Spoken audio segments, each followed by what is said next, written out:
Hola, muy buenas tardes. En nombre del Núcleo de Estudios Interdisciplinarios en torno a la desigualdad y derechos humanos, desde la Universidad Austral de Chile, les damos la más cordial bienvenida a quienes están a esta hora conectados a la transmisión de Facebook de la Facultad de Filosofía y Humanidades, para participar de la segunda sesión del ciclo de conversatorios Ecos de la Memoria Reciente, desde la UP al proceso constituyente.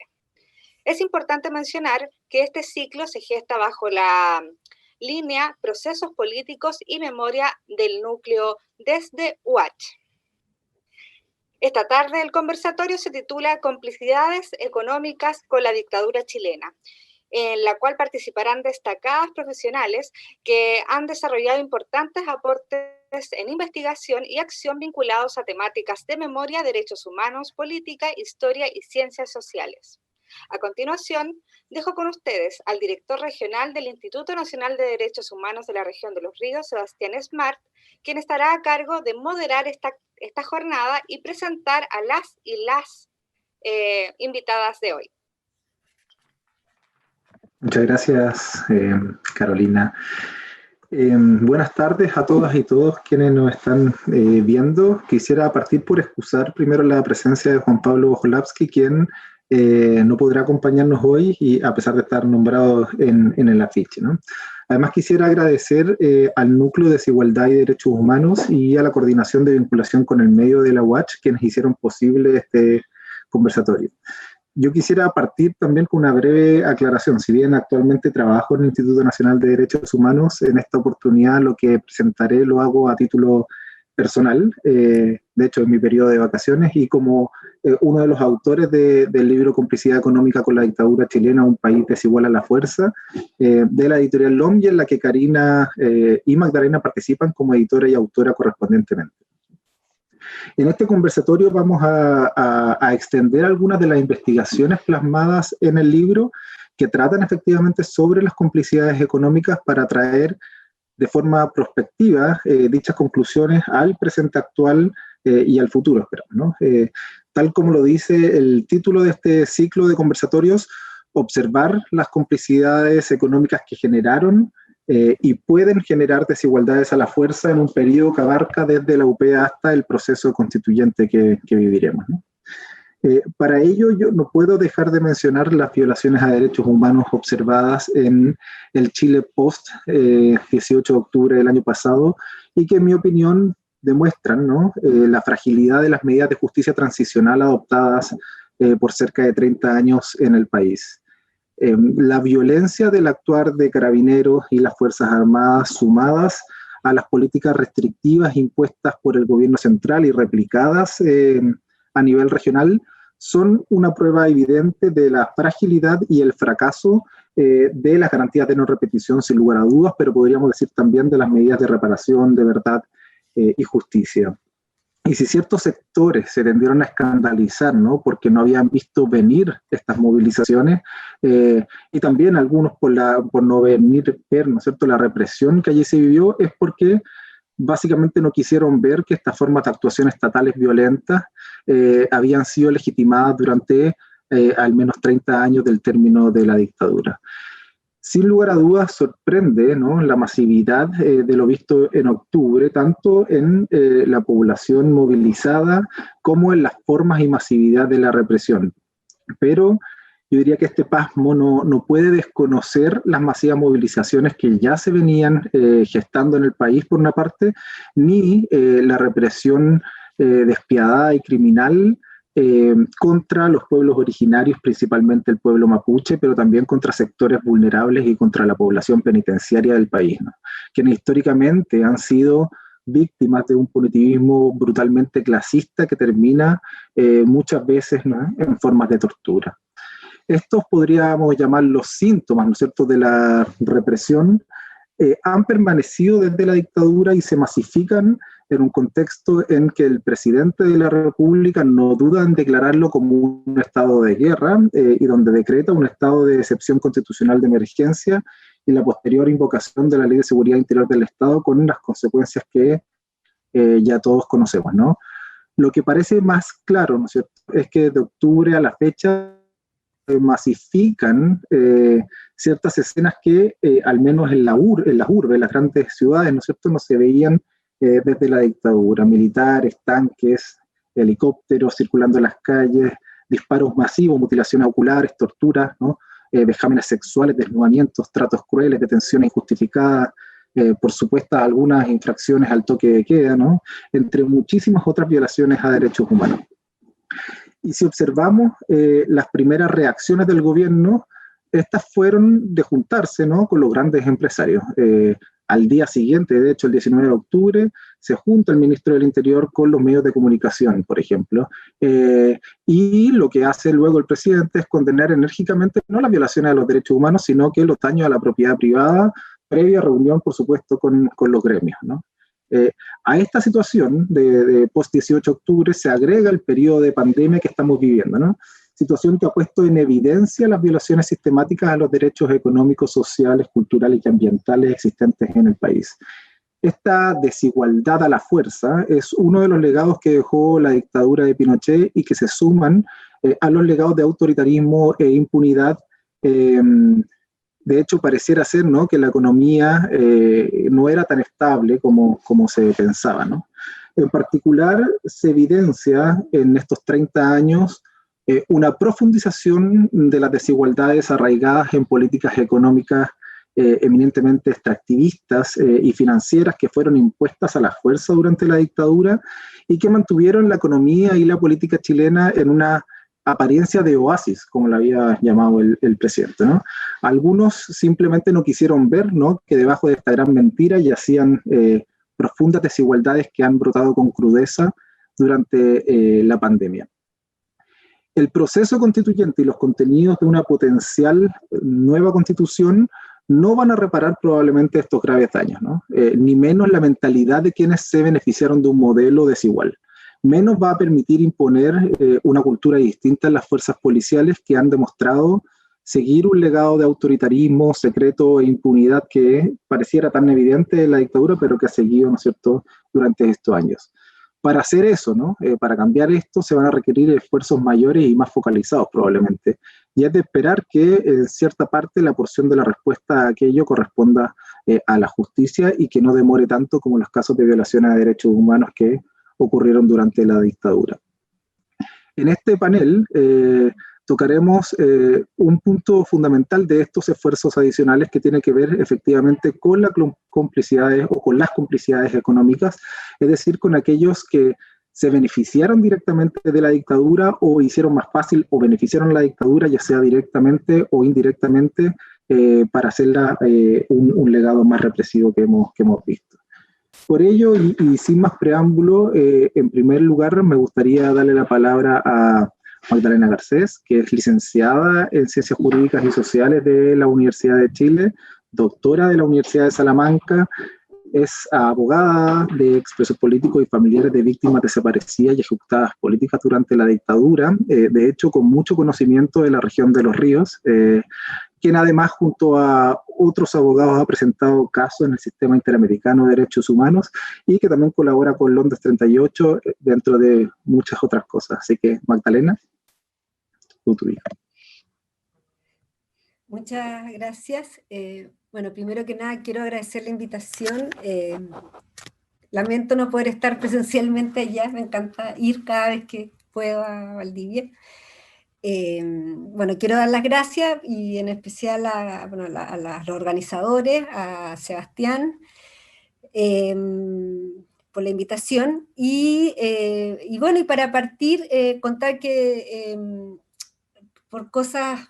de la vida me tocó asumir como querellante, soy querellante en el caso de la caravana de la muerte de Valdivia, donde tuvimos en agosto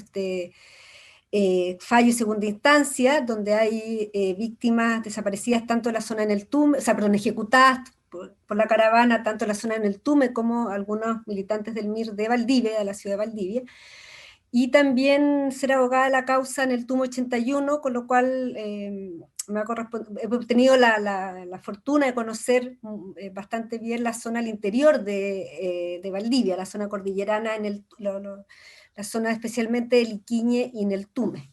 Y en el sentido de hacer un pequeño homenaje y agradecimiento, como me ha enseñado Karina, reconocer mujeres, a la señora Angélica Navarrete, que es la presidenta del Museo de la Memoria en el Tume, quien es mi amiga y me ha abierto su casa, su familia y las puertas en general de las montañas de esa zona. Por otra parte,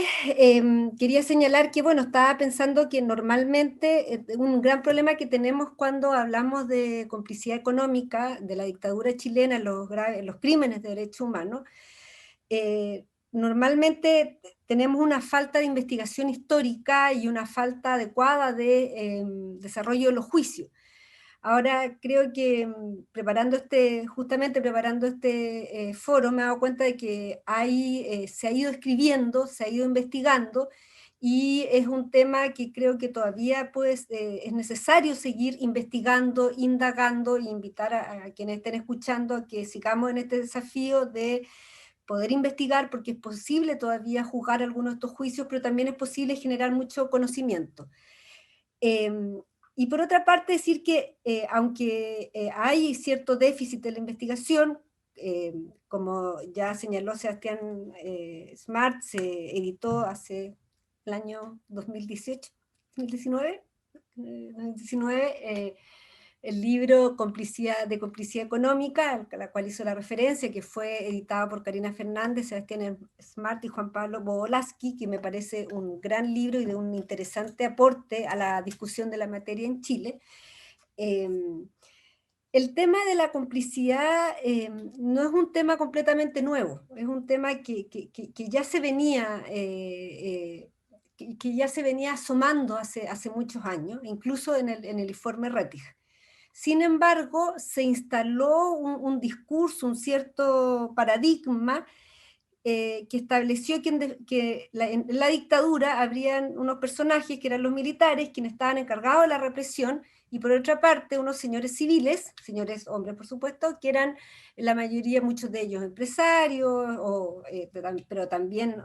otros economistas y otras personas que hicieron en Chile un milagro económico, que trajeron la prosperidad económica a nuestro país y que por supuesto jamás tuvieron nada que ver con esos excesos y maldades cometidas solo por los militares.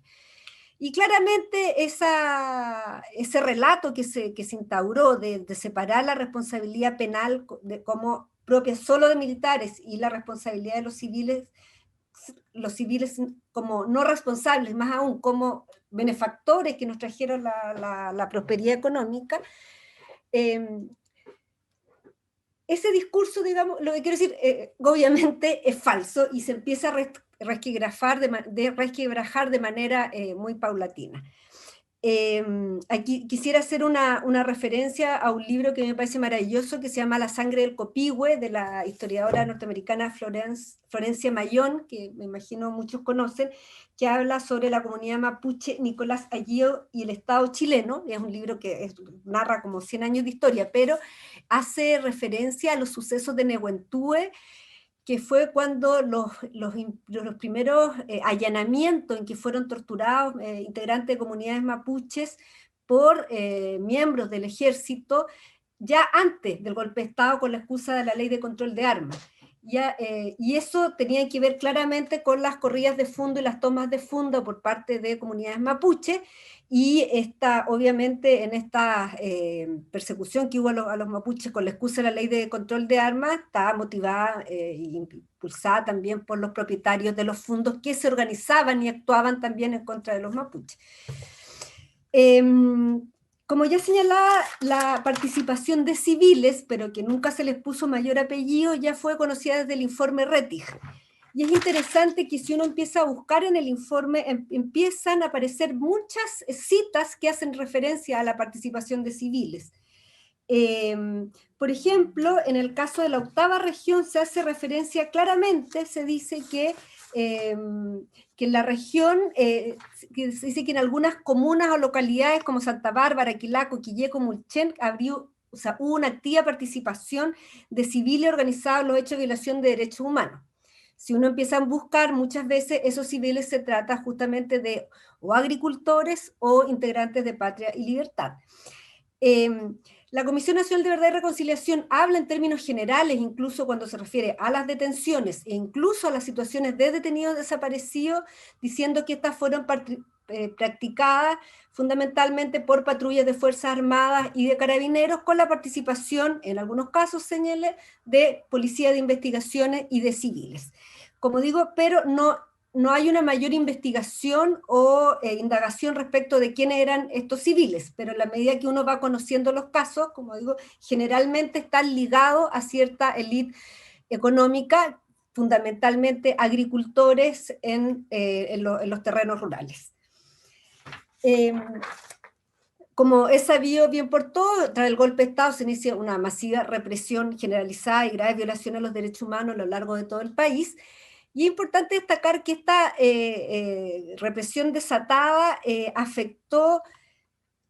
fundamentalmente a los adherentes del régimen depuesto, de la Unidad Popular, pero también afectó a las organizaciones de trabajadores, de campesinos, organizaciones estudiantiles, y fueron perseguidos líderes sindicales, campesinos, de mujeres, etc. O sea, en definitiva, hay una persecución al pueblo organizado en su conjunto y actos de disciplinamiento.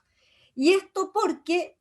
ese pueblo organizado a través del proyecto de la Unidad Popular, por supuesto que había seguido una línea que de alguna otra manera el nuevo régimen no estaba dispuesto a tolerar. Y en este sentido, la violación de derechos humanos, a mi entender, constituye un acto de disciplinamiento que hará posible las reformas económicas, el plan laboral y posteriormente la instauración del sistema económico de la dictadura. Obviamente todo esto no es de un día para otro, esto es un proceso de la propia dictadura también, que también tiene sus tensiones internas. En ese sentido es muy interesante leer los artículos de Verónica Valdivia, la historiadora, pero en definitiva hay un trabajo de disciplinamiento y de represión que va a ser funcional al modelo económico que se va a plantear. Quisiera señalar que en relación a las investigaciones judiciales, es importante destacar que si bien se generaron investigaciones que tendieron a identificar ciertos episodios, por ejemplo, en la región está el episodio Caravana de la Muerte, que tiene que ver con las 12 personas fusiladas el 3 y el 4 de octubre de 1973, donde está el comandante Pepe, Fernando Kraus y otros, el marido de la señora Ida Sepúlveda, gran dirigente de la zona, que también saludo,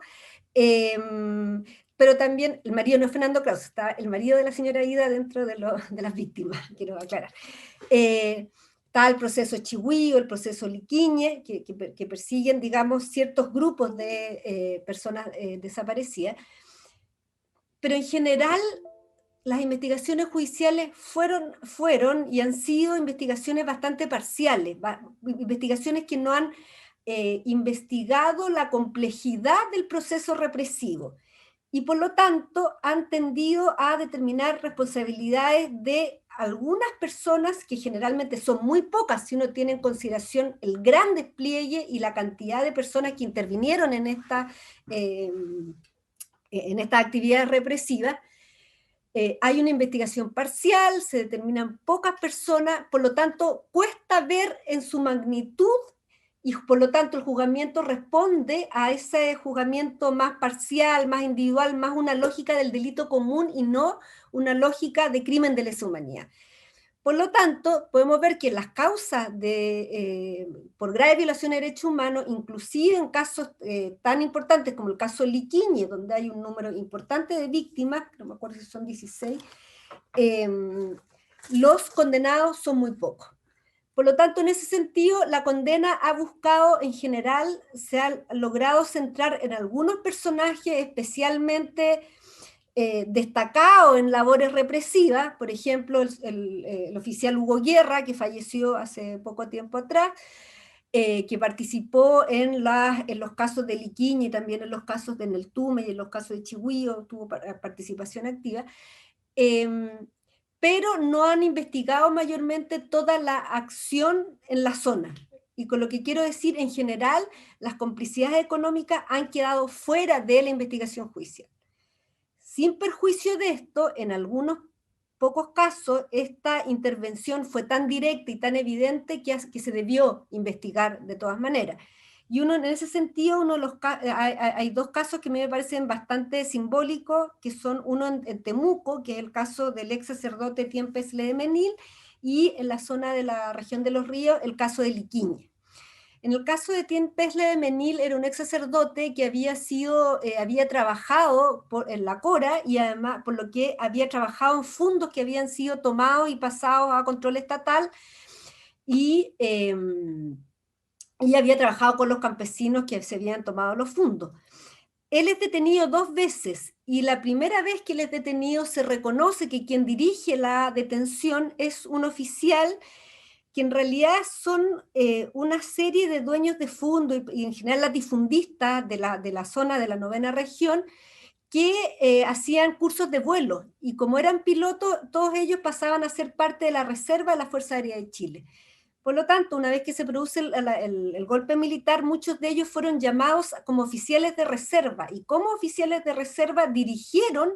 allanamientos y operativos en contra de militantes de izquierda o de personas que eran perseguidas por el régimen por las nuevas autoridades de la dictadura. Pero en definitiva, lo que quiero decir es que desde la FACH, parte de las labores represivas fue desarrollada dirigidas por personas que eran agricultores, dueños, latifundistas, que por lo tanto persiguieron a quienes se habían tomado sus propios fondos, digamos. Posteriormente, en el caso de Tiempes Ledemenil, él es detenido 2 veces, fue condenado, un transportista de la zona que también era piloto civil adscrito a la FACH, que eran estos grupos de civiles que andaban a la FACH y encabezaban, digamos, estos operativos de allanamiento, detención de personas que posteriormente eran llevadas a la base y hechas desaparecer, como fue el caso de Tiempes Ledemenil. Y otro caso que es muy conocido también es el caso de Liquiñe. En el caso de Liquiñe, habían unas termas que existieron hasta hace mucho tiempo, y todavía creo que tienen unas termas, aunque las termas de las cuales me voy a referir fueron vendidas a la Armada. En ese caso hay un grupo de todos, es divertido, muchas veces son señalados como campesinos, pero en realidad eran todos obreros forestales del complejo, eran muchos miembros del movimiento campesino revolucionario, pero más bien eran obreros forestales del complejo maderero y forestal Panguipulli, muchos de ellos de mapuche, que fueron detenidos por patrullas del ejército,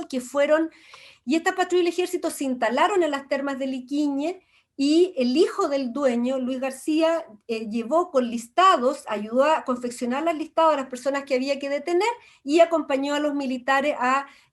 practicar las detenciones, y estas personas posteriormente fueron fusiladas y asesinadas en el puente del río Tolten, y se encuentran desaparecidas hasta la fecha.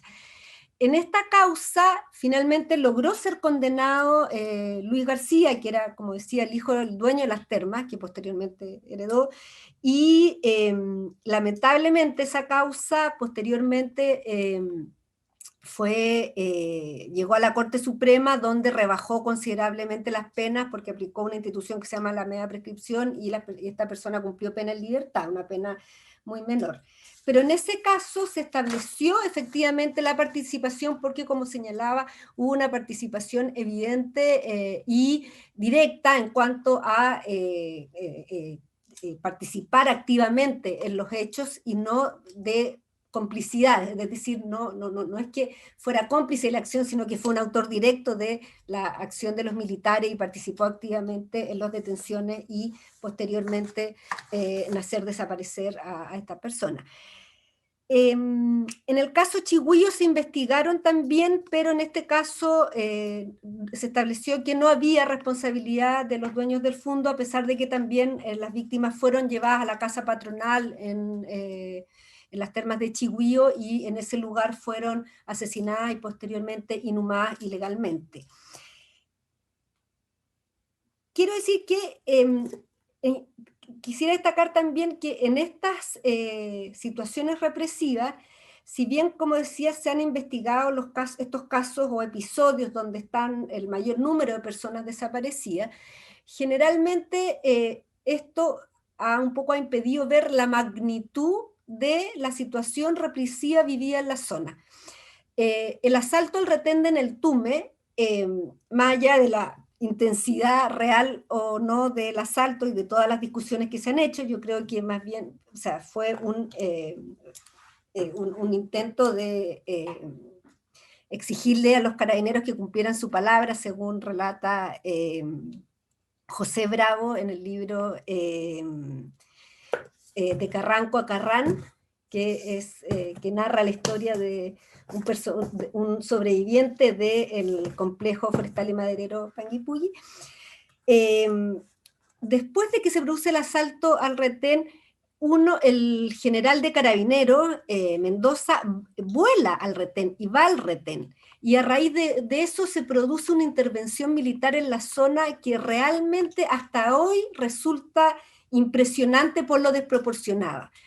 A la zona de Neltume,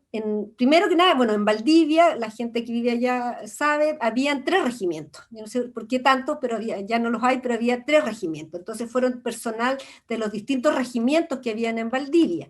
Fue personal además del regimiento Tucapel de Temuco. Y hay muchos oficiales que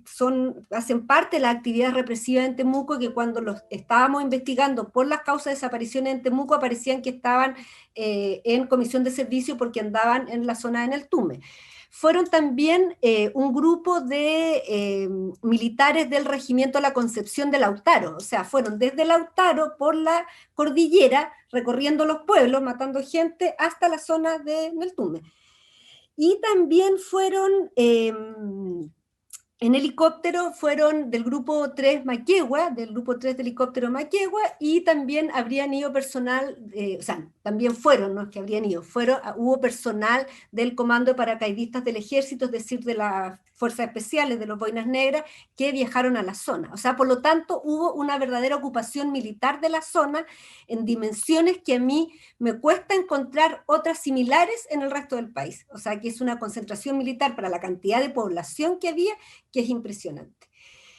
Y esa ocupación militar no solo significó la desaparición de las múltiples víctimas en la zona, que en Neltume han contado como 78 víctimas en la zona, que para la cantidad de población es un número altísimo, sino que también significó la prisión y tortura de muchísimas personas que estuvieron presas, hubieron consejos de guerra, gente que vivió la prisión, muchos de ellos fueron llevados a Valdivia y juzgados en consejo de guerra en Valdivia, con lo que eso significaba en ese tiempo la posibilidad de movilizarse, de que las familias los pudieran visitar, etc. Pero también significó la pérdida de trabajo de mucha gente y también la desposesión de mucha gente. Yo me acordaba de una historia a raíz de un testimonio que escuchaba en Colonia Dignidad, donde contaban que llegaron unos camiones tolva, subieron de unas personas, donde gente que habitaba en fondos o sea, en territorios que la colonia quería apropiarse, subieron todas sus cosas en un camión, los forzaron a subirse al camión y los fueron a botar a un sector determinado. También en Neltume fueron expulsadas muchas familias, en Panguipulli incluso se crea una población con personas que venían llegando expulsadas desde Neltume. Por lo tanto, hay una intervención del territorio que es brutal y con violaciones de derechos humanos de una amplia gama. Las políticas transicionales tendieron a identificar fundamentalmente y a permitir el juzgamiento de los casos de detenidos desaparecidos y posteriormente ejecutados, pero hay una cantidad impresionante de casos, tanto de personas que fueron detenidas, torturadas, encarceladas, pero también gente que fue desplazada en la zona, o que sufrieron pérdida de empleo y otras múltiples violaciones de derechos humanos, cuya responsabilidad está en la impunidad, cuyos responsables jamás han sido juzgados ni han rendido ningún tipo de cuentas. Curiosamente, el año 81, cuando se descubre el intento del foco guerrillero en Neltume, que obviamente no es solo en el Tume, está en la zona entre el Tume, Liquiñe, en la zona precordillerana de esa zona. La CNI se instala en las termas de Liquiñe, es decir, en el mismo lugar donde se habían instalado los militares antes del año 1973, y les facilitan las termas y las instalaciones. Hubo una reconstitución de escena hace poco tiempo atrás, en que el ministro pudo estar y ubicar el lugar donde habían tenido detenido a dos de los militantes del MIR, parte del destacamento guerrillero Toque Lautaro, que fueron detenidos y asesinados por la CNI el año 1981. Y hay un testimonio también que encontró un periodista que relata cómo Ponce Lerú le propone al directorio de los que eran dueños en ese tiempo del complejo maderero y forestal Panguipulli que se faciliten vehículos a los militares para poder neutralizar la presencia guerrillera en la zona. Como se sabe, Ponce Lerú finalmente vendió y se enriqueció en la zona en el Tume, tiene sus orígenes, o sea, quien es perseguido actualmente por la justicia por casos como Soquimich, tiene los orígenes en esa zona, y también sin mucha investigación, cualquiera que conozca la zona sabe que esa zona, que fueron 400 hectáreas de propiedad, que fueron fundos tomados por los trabajadores y que pues pasaron a ser un complejo de propiedad de la Corfo, actualmente son terrenos privados, de pocos privados y de personas de mucho poder económico, como son la figura de Peterman o Luxis, que tiene un fondo increíble en la zona de cerca de... cerca en el Tume, ya me voy a acordar el nombre del fondo, que es impresionante. Claramente la represión desatada en la zona favoreció la situación actual. Y en este momento en el Tume, lamentablemente las personas que no trabajan para Endesa o para Huilo Huilo simplemente deben emigrar porque no tienen fuentes de trabajo. Por lo tanto, sigue siendo un pueblo que depende ahora, antiguamente dependió de otros empresarios, ahora volvió a depender ya sea de la gran empresa eléctrica o de la Fundación Huilo Huilo, en definitiva, o de Peterman, del dueño de las propiedades. En síntesis, quisiera señalar que en relación a las graves violaciones de derechos humanos en la zona, hay algunos avances en las causas en que se pudieron establecer, especialmente en la causa de Chihuío, en que pudieron establecerse penas más adecuadas. Hay una causa que todavía está en tramitación, que es la causa que tiene que ver con Caravana de la Muerte Valdivia. Es impresionante que cómo, a pesar de lo limitado de las investigaciones judiciales, se ha podido establecer la participación de empresarios, como el caso Liquiña o el caso de Pesle de Menil, pero que en definitiva existe muchísima aún por investigar y descubrir sobre las responsabilidades tanto criminales, pero también de las responsabilidades políticas de lo sucedido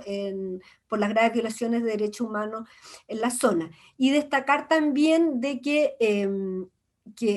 normalmente parte de los temas de complicidad económica se han trabajado mucho en torno a la figura de la fábrica. En el caso en el Tume había una fábrica de madera, pero que en general también en la zona, a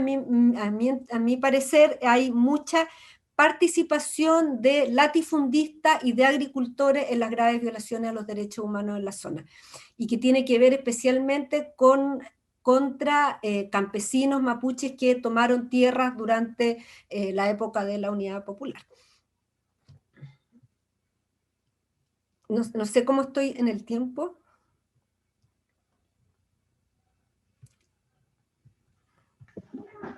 Muchas gracias, Magdalena. Te agradezco la claridad para explicar las causas judiciales, la ocupación militar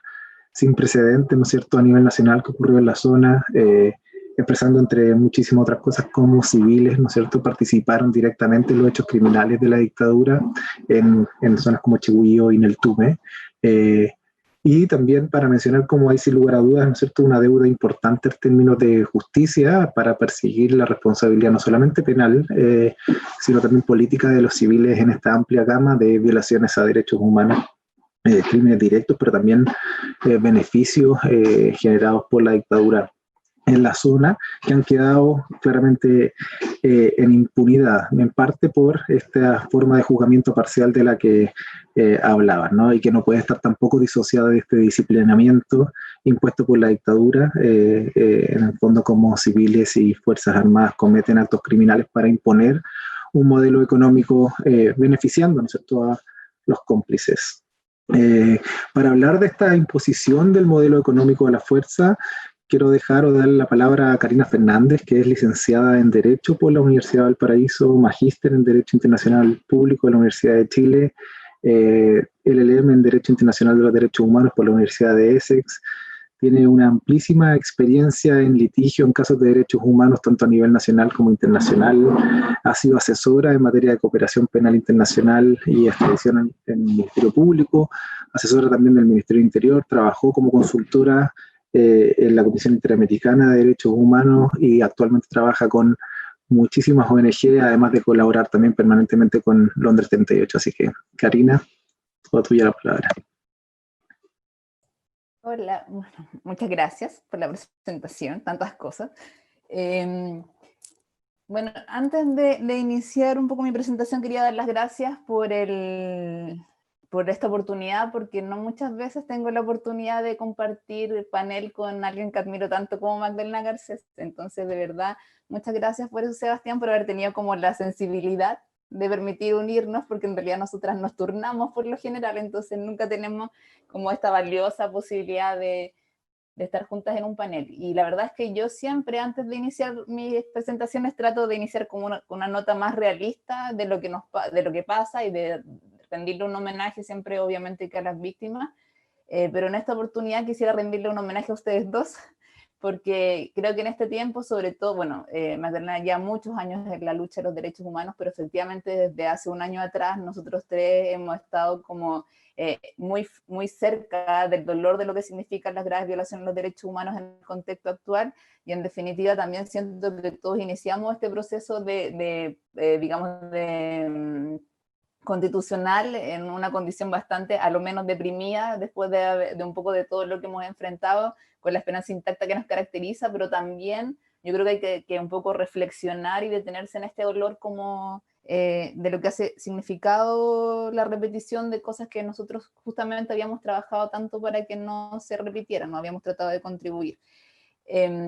Justamente una magistrada colombiana vino en esa época a Chile y me decía, pero Karina, ¿por qué te pones así si tú estudiaste para este momento? Yo estudié para evitar este momento, o sea, para que todo lo que ojalá nunca pudiera haber tenido que enfrentar como este momento. Así que un homenaje a ustedes dos y a todos quienes también nos están acompañando y han participado de este proceso de protesta social, ahí acompañando con dignidad, digamos, la batalla que se emprende justamente por lograr un mundo más igualitario o menos desigual. Bueno, estaba pensando en eso respecto de Magdalena, porque justamente Magdalena estaba mencionando Liquiñe, y si no me equivoco, nosotros también tenemos una causa ante el sistema interamericano por el caso de Liquiñe, entonces era como decir que no quedó ahí en esta clásica justicia fragmentada que se nos entregan en los procesos, y que nosotros continuamos. Entonces ahí también yo reflexionaba, sobre todo para las personas que no están viendo un poco la idea de lo que significa el litigio estratégico, que mucho en derechos humanos se habla del litigio estratégico, sobre todo hace algunas décadas, sobre cómo uno selecciona un caso que es más, tal vez como va a obtener mejores resultados al final de un tiempo, y justamente con Magdalena nos caracterizamos por tener un eje muy distinto al del litigio estratégico, que es el de, yo digo, lejos de la estrategia y cerca de las víctimas, así le puse yo. Esa es como una invención mía, pero que justamente lo que trata de mostrar es que nosotros como que vamos así como poniendo al pecho a todo lo que pueda significar avance en materia de justicia respecto a estos casos. Entonces, cuando estos desafíos en su transitar nos llevaron hacia los cómplices económicos, entonces empezamos también a hacer parte de este proyecto, de este libro, y que también además se transformó en litigios. Entonces, que en uno de esos litigios es claramente el caso de la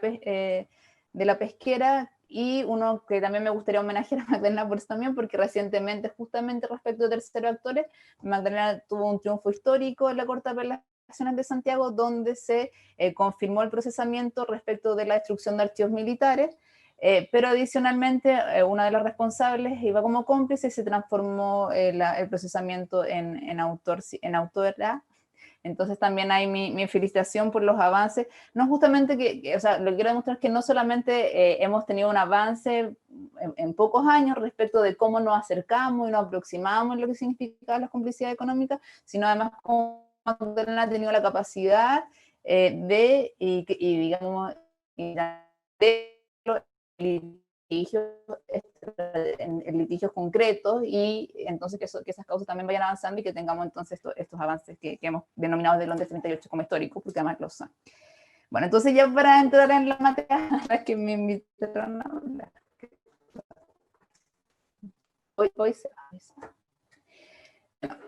Un poco mi versión, si tengo problemas con internet porque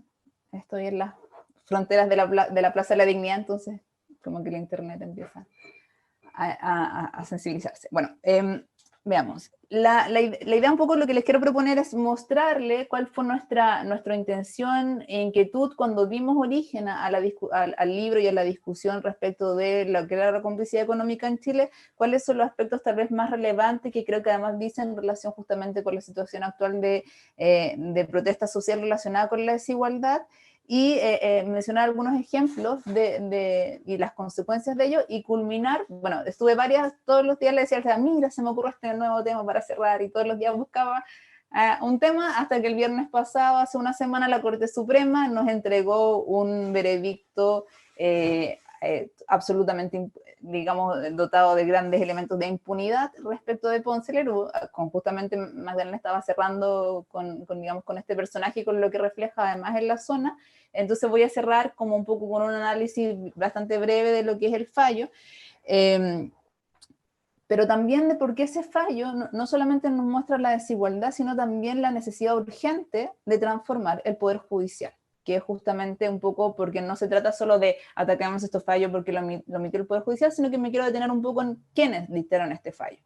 Y justamente esto un poco de cara a lo que se conoce como este proceso constituyente, y lo que el profesor Gargarella llama la sala de máquinas, entonces también como reflexionar acerca, entonces, cómo a lo mejor uno de los elementos que deberíamos incluir en nuestro debate constitucional al hacer frente a lo que ha significado la complicidad económica en nuestro país es justamente de qué manera transformamos la sala de máquina para hacer frente entonces y hacer, digamos, y poder hacer una persecución adecuada de lo que son estas complicidades económicas. Entonces, uno de los primeros elementos de la narrativa que nos parecía importante o inquietante para desarrollar el libro era que justamente, si bien la racionalidad de la dictadura fue eminentemente económica, esa racionalidad y ese carácter y característica de la dictadura cívico-militar chilena no estaba plasmada. De hecho, muchos de nosotros crecimos en un país donde, o en una transición en la que ni siquiera se hablaba de dictadura cívico-militar. Y es más, yo con escándalo el otro día le contaba a Magdalena que tuvo un alegato contra el Consejo de Defensa del Estado donde el abogado hablaba del gobierno militar, un agente estatal. Entonces, esa evidencia de lo que significó efectivamente la dictadura cívico-militar, y hay otros que se oponen, algunos como amigos de nosotros más antiguos, que se oponen al término porque dicen que esto de cívico-militar la hace lucir como civilizada. Entonces, bueno, hay un espectro. Pero así como en Bolivia hablamos de la dictadura cívico-narco-militar, en Chile hablamos de la dictadura cívico-militar para evidenciar que no solamente estaba conformada por militares.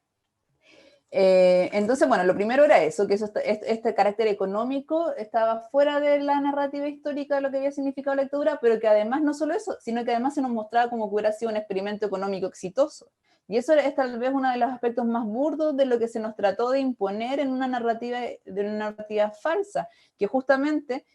además, la transformación económica fue muy perjudicial y dañina para el empresario, además, chileno, para el empresario, digamos, para el pequeño empresario, y muchas de las políticas que se adoptaron fueron efectivamente dañinas y lo son todavía hasta hoy, pero se transformó y se desarrolló de tal forma que eso como que quedó perdido dentro de lo que es la realidad chilena y se nos planteó siempre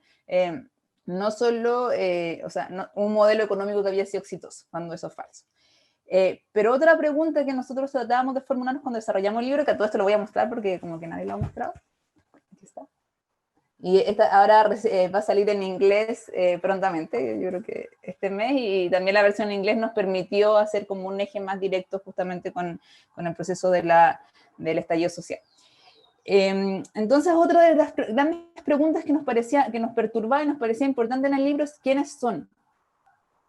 Y justamente en la edición en inglés hicimos el trabajo muy arduo de sacar cada uno de los nombres y hacer un listado con los nombres, porque justamente visibilizar quiénes son parece crucial para saber además quiénes son los que nos rodean, quiénes de los mismos están en los cargos políticos, quiénes de los mismos... Necesitamos una rendición de cuenta que la historia chilena no ha estado presente, que ha permanecido ausente y claramente no por casualidad. Y esto es particularmente más importante en un país donde la clase política está subyugada a la clase económica. Yo ahora, bueno, voy a volver a eso más adelante porque todavía estoy como con la parte desde el inicio, pero de verdad me perturba profundamente que en Chile el 39% de la política pueda ser financiada irregularmente, sin que eso constituya un delito. Que en Chile hayan ciertos delitos, sobre todo los económicos, que el Ministerio Público ni siquiera puede iniciar el Ministerio Público la investigación, sino que tiene que ser a solicitud o de la aduana o del Ministerio o del Servicio de Impuestos Internos, y efectivamente entonces tenemos una clase privilegiada que puede cometer sus delitos en la actualidad con además los dineros de esa misma complicidad, que es de la que estamos hablando, de la complicidad de la dictadura. Entonces, un poco también lo que nosotros descubrimos al poco andar, al desarrollar el libro, era que esta complicidad económica, o sea, que este diseño, esta racionalidad de la dictadura eminentemente económica, la dimensión económica del plan criminal, además era estructural. Entonces, si nosotros queríamos analizarlo, íbamos a tener que analizarlo desde distintas ópticas. Y esas distintas ópticas son las que van dando, o digamos, las que se van desarrollando en el libro a través de los distintos expertos y expertas que desarrollan cada uno de los temas. Pero de nuevo la pregunta entonces como, ¿quién es el cómplice? O cómo podemos conceptualizar la complicidad económica, porque además eran como conceptos a los que nosotros recién nos estábamos como acercando hace 2 años atrás o 3 cuando empezamos como a desarrollar la idea del libro. Entonces ahí empezamos a ver, gracias a la comisión de juristas, tuvimos las luces del concepto, la Convención Internacional de Juristas, que entonces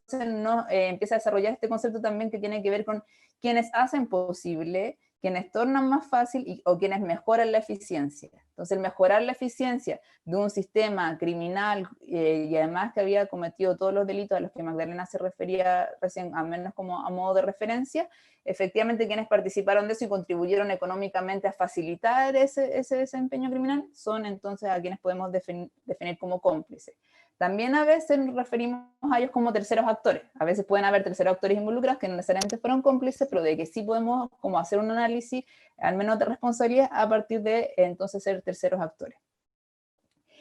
Y todo esto, esta colaboración entonces que dan estos terceros actores, estos cómplices, tienen que ver con justamente cómo poder montar de manera efectiva un aparato criminal. Pero ¿cuál era el objetivo de ese aparato criminal? Evidentemente generar una élite económica lo que fue desarrollando esta desigualdad a la fuerza, que es la que denominamos en el libro y a la que también hacía alusión Sebastián. ¿Cuál es la gran excusa que se utiliza para generar todo digamos, este proceso? Obviamente el orden social, que no es tan distinto al argumento que se utiliza ahora también y que justamente cuando con Magdalena fuimos a Quito a enfrentar al Estado por los delitos que estaban cometiendo acá en Chile, precisamente el primer argumento con el que sale el Estado es el orden social. Entonces, ¿cuáles son? Lo que trata también de mostrar el libro es cuáles son las políticas públicas que se afectaron a través de este desarrollo o de esto que llamamos la racionalidad económica de la dictadura. Fueron políticas tributarias, presupuestarias, industriales, forestales, extractivistas, bancarias, financieras, urbanistas, carcelarias, previsionales, monetarias y privatizaciones. Bueno, y las privatizaciones también como gran eje. Digamos, y todos estos ejes, además sostenido por terceros actores tan relevantes como, ustedes saben, los Chicago Boys, las cámaras empresariales, que además jugaron un rol muy importante, pero hay bueno, los medios de comunicación, que es otro actor absolutamente transversal, pero además si lo analizamos, no son tan distintos los actores que nosotros vemos, y cuando uno hace una lectura justamente del libro de algunos aspectos históricos, uno se da cuenta que hay digamos, el diseño es el mismo. Por ejemplo, en el caso del plebiscito, digamos, es bastante notorio el análisis que también se realiza en el libro. Pero hay otro actor que parece muy relevante, que no siempre es mencionado, que son los académicos. Entonces también es como cuál fue el rol que le tocó a la academia en esto, en este diseño, en el guardar silencio, en el mejorar la eficiencia del aparato criminal, y también yo creo que ahí hay mucha, digamos, rendición de cuenta todavía que producir. Entonces, bueno, ahí hay otro elemento que también cuando yo misma leí el libro me llamó mucho la atención, que nunca lo había analizado tanto y que creo que también ahora es importante reflexionar,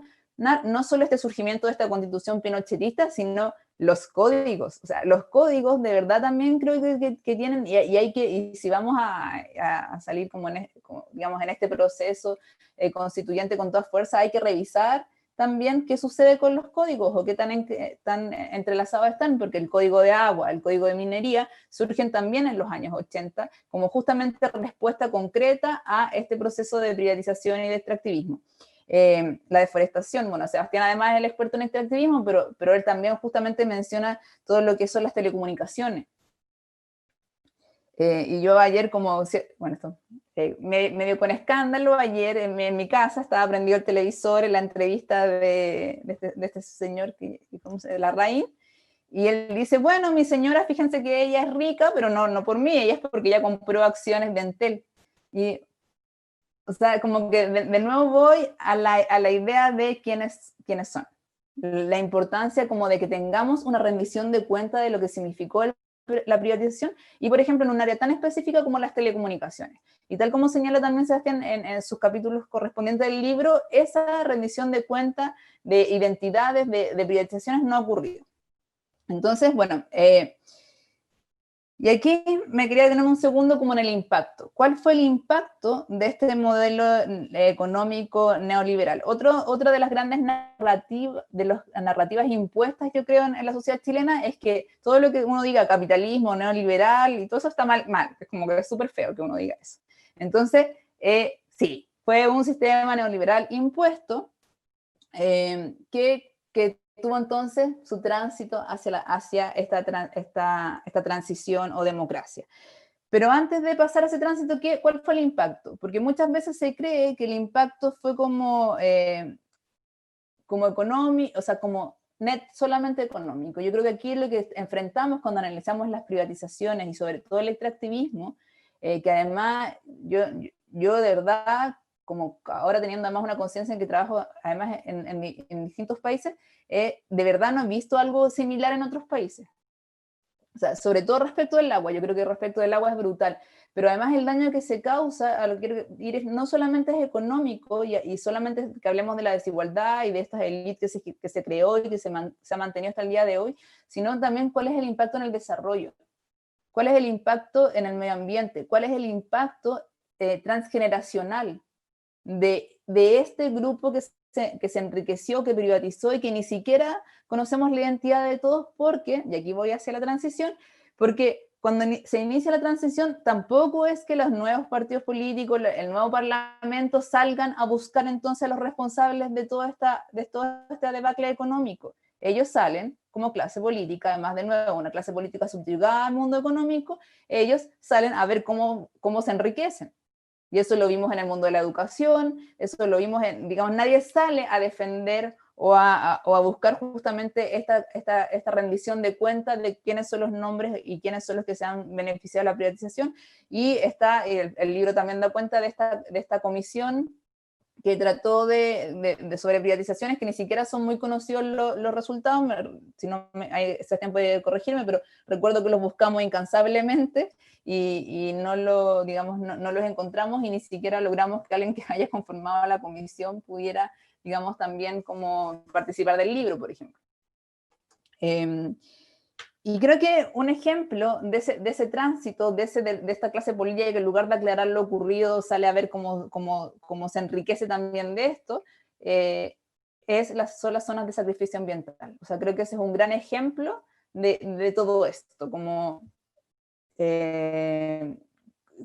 digamos, que da cuenta justamente de lo que trato de indicar,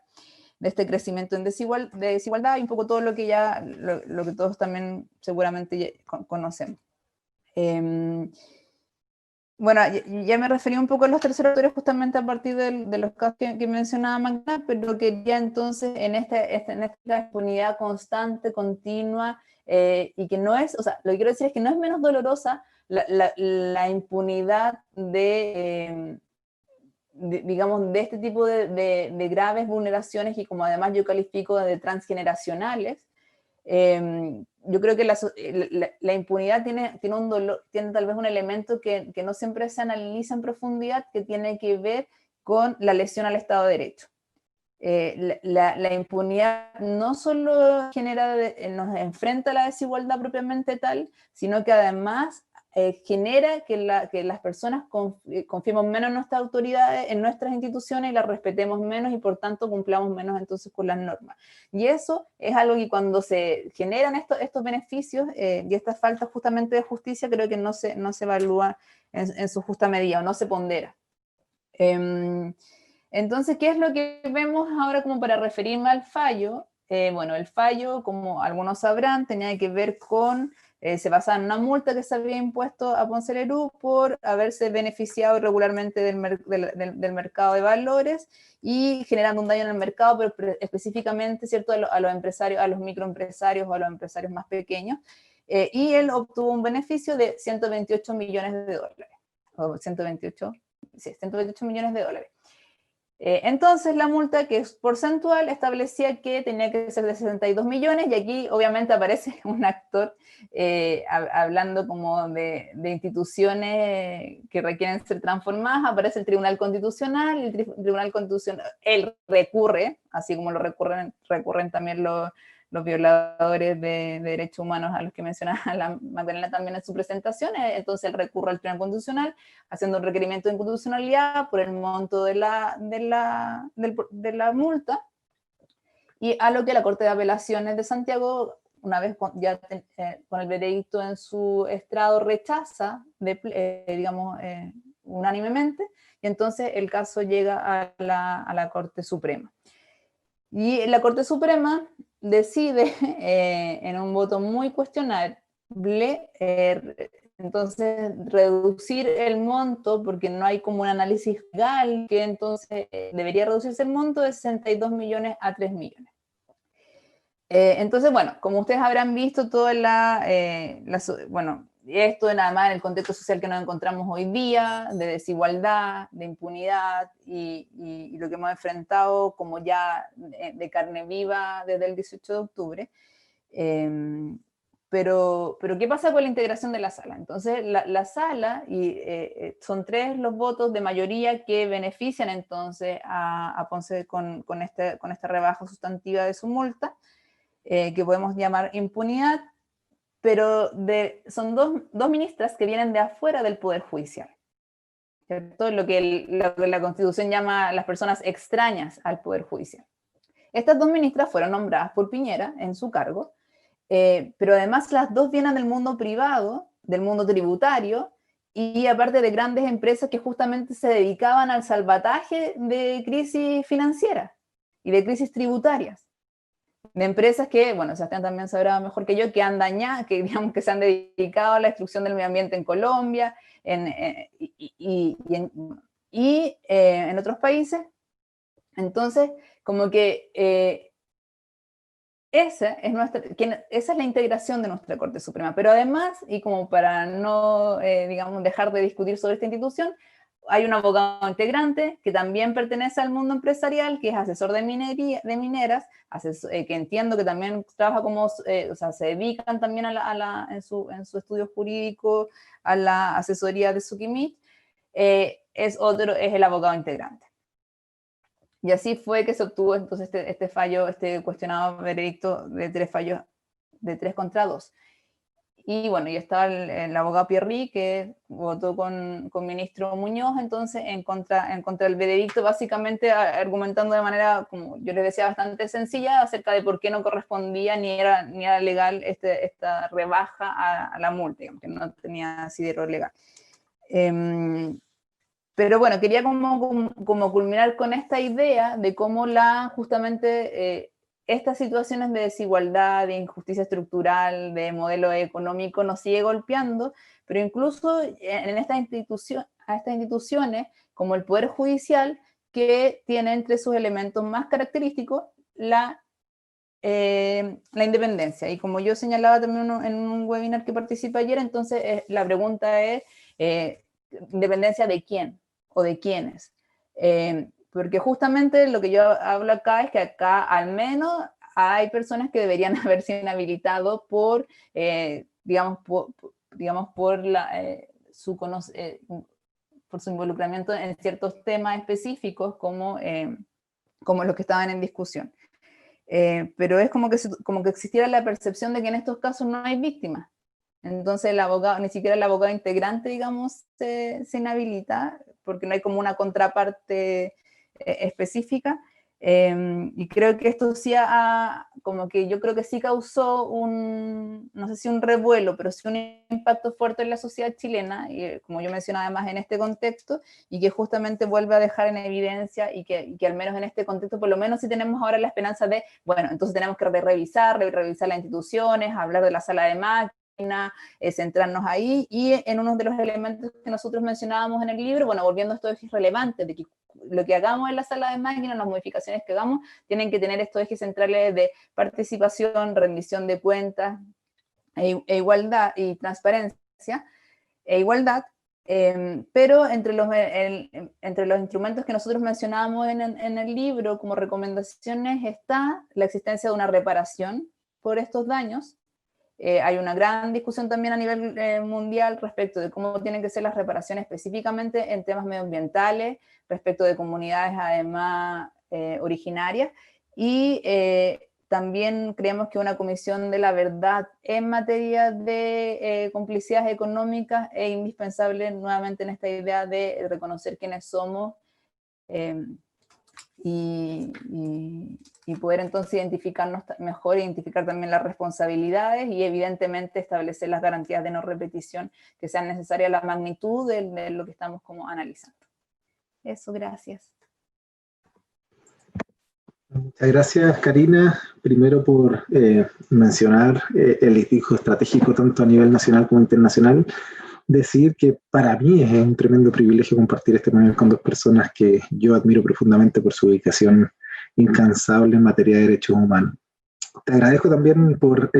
tocar temas tan relevantes como las preguntas iniciales del libro. A mí me faltó más marketing del libro, de hecho, gracias por mostrarlo también, pero particularmente entender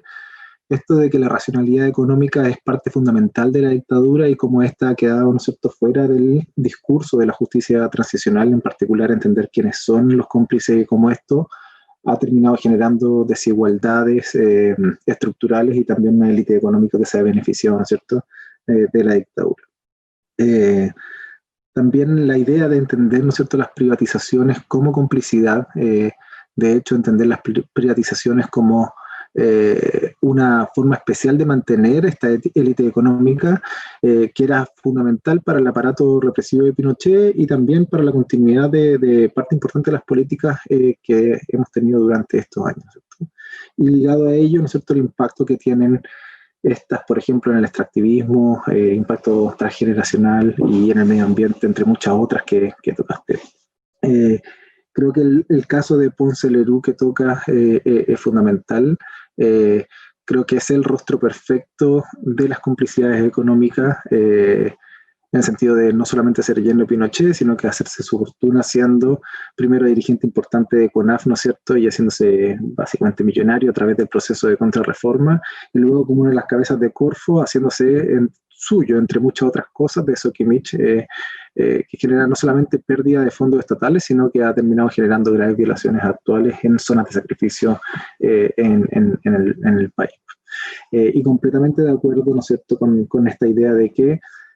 o la necesidad de que el proceso constituyente se enfoque no solamente, ¿no es cierto?, en la generación o la búsqueda de derechos, sino que también en el establecimiento de esta sala de máquinas, es decir, cómo se distribuye el poder, fundamental para que no ocurran cuestiones como la que acaba de ocurrir, ¿no es cierto?, en la Corte Suprema. Les quiero dejar una pregunta abierta y en virtud del tiempo darles 3 minutos a cada una para responder. Y una pregunta que hace el profesor Robinson Silva. Dice, respecto al debate por el negacionismo, ¿cómo se puede generar una conciencia mayor respecto a su estatus de delito, que es como se considera en algunos países que pasaron por procesos traumáticos de derechos humanos? Magdalena, quizás partir contigo en unos minutos.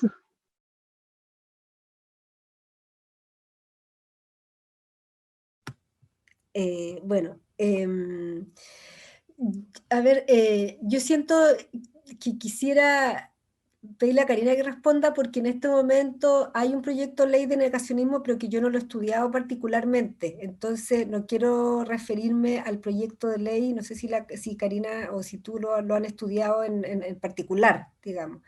A mí más bien me preocupa como fenómeno cultural y me preocupa más bien todos los fenómenos que hay en relación a la destrucción y ataques a sitios de memoria. Y creo que eso es importante y por otra parte, como muchas veces dirigentes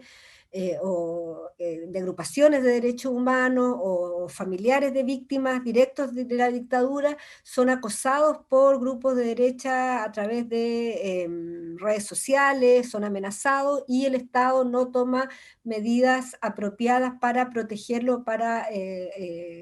resguardar sus derechos o no investiga adecuadamente esos ataques contra estos sitios de memoria o contra las personas. Quisiera decir muy rápidamente, justamente iba a mencionar el trabajo que está haciendo el profesor Robinson Silva, que están investigando las personas desplazadas en fundos o territorios que eran parte del antiguo complejo maderero y forestal Panguipulli, el cual no quise hacer referencia en la presentación justamente porque creo que ellos en este momento están mucho más al día de lo que pueda estar yo, pero hay un trabajo importante que se está desarrollando en la Universidad Austral y que esperemos que tenga buenos resultados. Rápidamente señalar que el marido de la señora Ida Sepúlveda se llamaba Rudemir Saavedra Bahamondes, que es una de las víctimas del 4 de octubre de 1973 tras el paso de la caravana, y que el fondo al cual hacía referencia, que es propiedad de los Luxig, está ubicado en la zona de Enco, que es un fondo increíble que me tocó, buscando testigos, ingresar de manera no autorizada alguna vez, y que claro, es maravilloso, propiedad, son enormes propiedades de uno de los personajes más ricos de Chile. Pero volviendo al tema del negacionismo, respecto al proyecto de ley en particular, no lo he estudiado en detalle. Me preocupa mucho más bien ¿cómo se llama? Los ataques, amenazas que han sufrido los sitios de memoria, los ataques, amenazas que han sufrido familiares de víctimas de graves violaciones de derechos humanos, y cómo también pareciera, la otra vez conociendo de un caso sobre el estallido social, veíamos en más de una ocasión que personas eran amenazadas por Carabineros con referencia a hechos propios de la dictadura, diciéndoles les va a pasar lo mismo que no sé qué, les vamos a hacer como, o sea, les hacían referencia a que les podía pasar lo mismo que las víctimas en dictadura. Por lo tanto, me parece preocupante también que haya una cultura de impunidad y de negacionismo muy fuerte en las Fuerzas Armadas y especialmente en Carabineros, que finalmente, a pesar de las clases de derechos humanos, pareciera que reproducen ciertas ideologías y prácticas que pensábamos que ya estaban superadas. Y eso. Sí, muchas gracias. Ahí en el tema de los ataques a los sitios de memoria, en particular acá en la región, al menos desde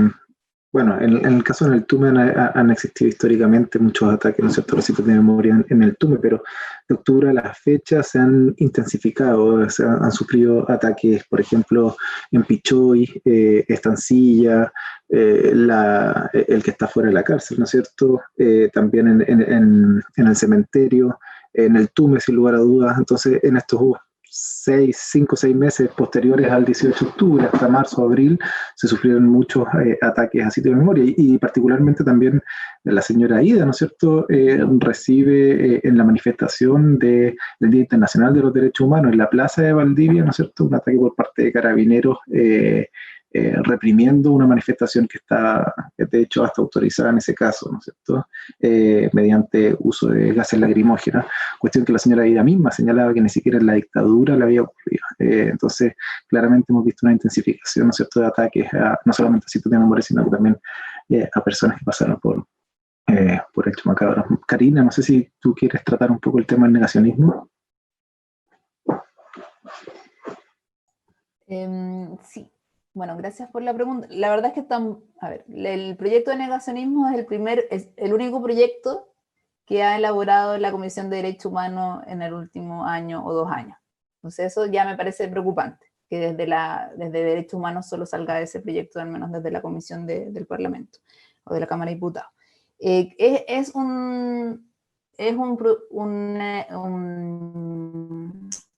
un tipo de proyecto que se discute mucho a nivel internacional y en particular necesito ser transparente con el hecho de que el relator de libertad de expresión ha manifestado su preocupación con este tipo de figuras. No quiero dejar porque además admiro mucho el trabajo de Edison, de no mencionarlo. Entonces sí creo que hay, pero en general creo que tenemos que tener como cuidado o una reflexión cada vez que tratamos de tipificar nuevas cosas. O sea, yo creo que todos nosotros que tenemos un espíritu además garantista, lo que tratamos de buscar es que las instituciones actuales funcionen y que con lo que tenemos también vayamos buscando como que, digamos, el respeto adecuado y la protección en particular, sobre todo a las víctimas, a la revictimización y también hacia nuestra historia. Entonces yo sí creo que más que a lo mejor un proyecto contra el negacionismo, lo que necesitamos justamente lo que Magdalena decía, o sea, como capacitaciones de verdad hacia las fuerzas policiales y, por ejemplo, yo creo que, me refiero para que, no necesariamente porque sean las fuerzas policiales las que ataquen estos sitios, sino al menos para que aprendan a resguardarlo y por qué es un deber relevante resguardarlo. Entonces, aquí a mí lo que me llama mucho la atención de las capacitaciones, bueno, pero esto a nivel como regional, que yo no sé quién capacita, porque lo que sí tengo clarísimo es que las víctimas de estos delitos no son los que participan en las capacitaciones. Entonces, de verdad, yo no sé a qué experto internacional traerán a Chile a que enseñen capacitaciones, pero creo que es relevante a la hora de generar capacitaciones que sean escuchadas las propias comunidades, las víctimas de los delitos, las víctimas para que haya una comprensión real institucional de por qué, entonces, además, digamos, lo que los expertos pueden decir de las obligaciones involucradas, de por qué es indispensable para evitar la revictimización y los daños transgeneracionales este tipo de medidas. Pero también, insisto, hay que fomentar que el Consejo Monumento empiece a tomar medidas serias al respecto, que las municipalidades también las aborden, que los gobiernos locales, y que se sancionen, porque sí creo que lo que más tiene Chile son cuerpos penales, digamos, tipos penales para sancionar los diversos delitos, y lo que tienen que hacer acá entonces es investigarse, perseguirse y sancionarse. Y además adecuadamente, que es lo que siempre como que señalamos. Y solo para ir cerrando, la idea, yo sí estoy hablando mucho de negacionismo, pero no como la idea de este tipo de tipos penales y de nueva generación de tipos penales, sino más bien de cómo muchas de las dificultades que enfrentamos hoy día en el juzgamiento de los delitos actuales y del pasado tienen que ver con que institucionalmente se niegan estos delitos. O sea, como la respuesta institucional actual de negación hacia los crímenes de Estado. Pero es como otra, digamos, es otra visión. Eso, gracias. Gracias, Karina. Por un tema de tiempo, creo que sería bueno dejar hasta acá el conversatorio. Agradecerles nuevamente a Magdalena y Karina, al núcleo desde y a vinculación con el medio de la Universidad Austral, y a todas y todas quienes estuvieron escuchando el conversatorio. Entiendo que quedará grabado en Facebook para que puedan difundir y seguir conversando sobre las complicidades económicas con la dictadura chilena. Así que muchas gracias. Muchas gracias por la invitación. Gracias. A nombre del Núcleo de Estudios Interdisciplinarios en torno a la desigualdad a nombre del Núcleo de Estudios Interdisciplinarios en torno a la desigualdad y derechos humanos desde la Universidad Austral de Chile, agradecemos la participación de cada una de las personas que se conectaron a esta transmisión en Facebook de la Facultad de Filosofía y Humanidades. Especialmente esta segunda sesión del ciclo de conversatorios Ecos de la Memoria Reciente desde la UP al proceso constituyente. Desde ya, las y los invitamos a participar de la tercera sesión de este ciclo programada para el miércoles 14 de octubre a las 18 horas y que se llevará a cabo en este mismo medio. Esta sesión estará programada y moderada por el profesor Robinson Silva, del Instituto de Historia y Ciencias Sociales. Desde ya, las y los esperamos. Que tengan muy buenas tardes.